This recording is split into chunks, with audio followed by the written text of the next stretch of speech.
Operation Toofan എന്ന് പറയുന്നത് നമ്മുടെ സമൂഹത്തെ നേരിടുന്ന ഏറ്റവും വലിയ ഒരു വെല്ലുവിളിയെ തടയാൻ വേണ്ടിയിട്ടുള്ളതാണ്.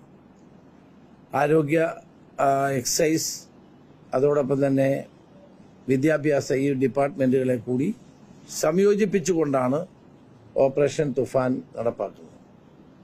അത് ഒരു തരത്തിലും നമുക്ക് കോംപ്രമൈസ് ചെയ്യാൻ കഴിയാത്തൊരു കാര്യമാണ്. എല്ലായിടത്തും പോലീസ് അതിസമർത്ഥമായി ഈ മയക്കുമരുന്നിന്റെ വ്യാപനത്തെ തടയാനുള്ള നടപടികൾ കൈക്കൊള്ളുകയാണ്.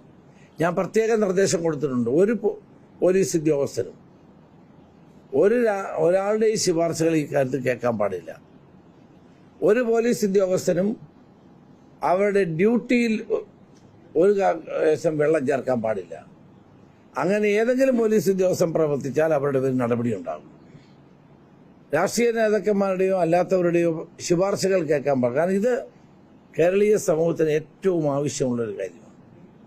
ഇന്നലെ ഞാൻ കോഴിക്കോട് വെച്ച് പറഞ്ഞത്, ആംബുലൻസ് രോഗിയില്ല, അതിങ്ങനെ ശബ്ദം മുഴക്കി പോവാണ്.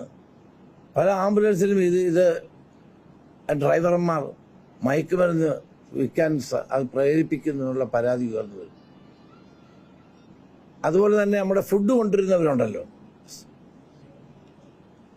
ആളുകൾ ഈ ജഗ്ഗി ഓൺലൈനിലൂടെ വിളിച്ചു പറഞ്ഞ ഫുഡ് കൊണ്ടുവരുന്നത്, അവരെ സ്വിഗ്ഗി,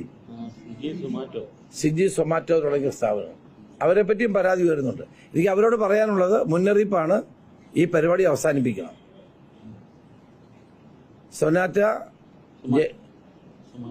സൊമാറ്റോ അതോടൊപ്പം തന്നെ സ്വിഗ്ഗി, ഈ വലിയ പരാതികൾ ഉയർന്നു വരുന്നുണ്ട്. അവരാണ് ഇതിനെ പലയിടത്തും ഇത് കൊണ്ട കൊടുക്കുന്നത്. കാരണം അവരെ ആരും ചെക്ക് ചെയ്യാറില്ല, ഫുഡ് കൊണ്ടുപോകല്ലേ. അപ്പം അവരോട് ഞാൻ പറയുന്നത്, നിങ്ങളിത് അവസാനിപ്പിക്കണം. വെറുതെ ആവശ്യമില്ലാതെ അവരെ നിയമത്തിന്റെ മുമ്പിൽ കൊണ്ടുവരേണ്ട നടപടി ഉണ്ടാകരുത്.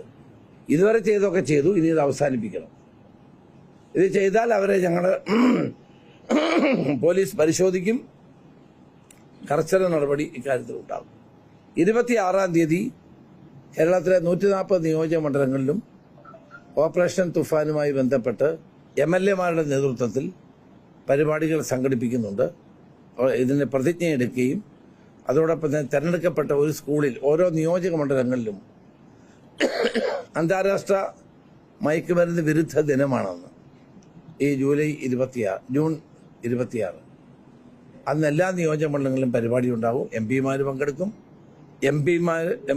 പങ്കെടുക്കും, പഞ്ചായത്ത് ജനപ്രതിനിധികൾ ഉൾപ്പെടെയുള്ള എല്ലാവരെയും അതിൽ പങ്കെടുപ്പിച്ചുകൊണ്ടുള്ള ജനകീയ മുന്നേറ്റമായി ഓപ്പറേഷൻ തുഫാൻ മാറ്റാനാണ് ഉദ്ദേശിച്ചത്.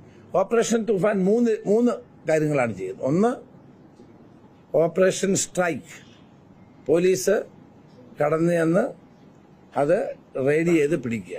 ഇപ്പൊ ജനങ്ങൾ റെയ്ഡ് ചെയ്യാൻ തുടങ്ങി, എല്ലായിടത്തും പഞ്ചായത്തുകൾ പോയി റെയ്ഡ് ചെയ്യുന്നു, നല്ല കാര്യമാണ്. പോലീസ് റെയ്ഡ് ചെയ്ത് ലഹരി ഉൽപ്പന്നങ്ങൾ പിടിക്കുന്നു, നിരോധിത പുകയില ഉൽപ്പന്നങ്ങൾ പിടിക്കുന്നു, മയക്കുമരുന്ന് പിടിക്കുന്നു. ഇതുവരെ ഞങ്ങൾ കഴിഞ്ഞ 17 ദിവസമായി 15 കോടി രൂപയുടെ അടുത്ത സാധനങ്ങൾ പിടിച്ചിട്ടുണ്ട്. വർത്ത് 15 കോടി രൂപ വില വരുന്ന ഈ മയക്കുമരുന്ന് സാധനങ്ങൾ പിടിച്ചെടുത്തിട്ടുണ്ട്.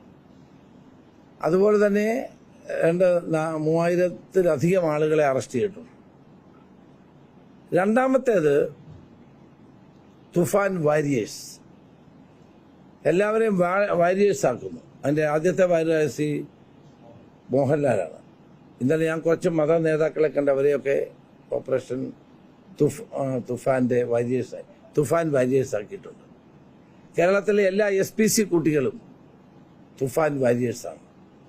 ഇപ്പൊ ജനങ്ങളൊട്ടാകെ തുഫാൻ വാരിയേഴ്സായി മാറണം. പത്രപ്രവർത്തകരടക്കമുള്ളവർ തുഫാൻ വാരിയേഴ്സായിട്ട് മാറണം. ഇത് നിർത്തണമെങ്കിൽ അങ്ങനെ ചെയ്താൽ മാത്രമേ മതിയാവൂ. മൂന്നാമത്തേത് തുഫാൻ കെയർ. കാരണം ഇത് ഉപയോഗിച്ചു കാലാകാലങ്ങളിൽ മയക്കുമരുന്ന് ഉപയോഗിക്കുന്ന ആളുകൾക്ക് പെട്ടെന്ന് ഇത് നിർത്തുമ്പോഴുണ്ടാകുന്ന വിഡ്രോവൽ സിൻഡ്രം ഉൾപ്പെടെയുള്ള അസുഖങ്ങൾ വന്ന ആളുകളുണ്ട്.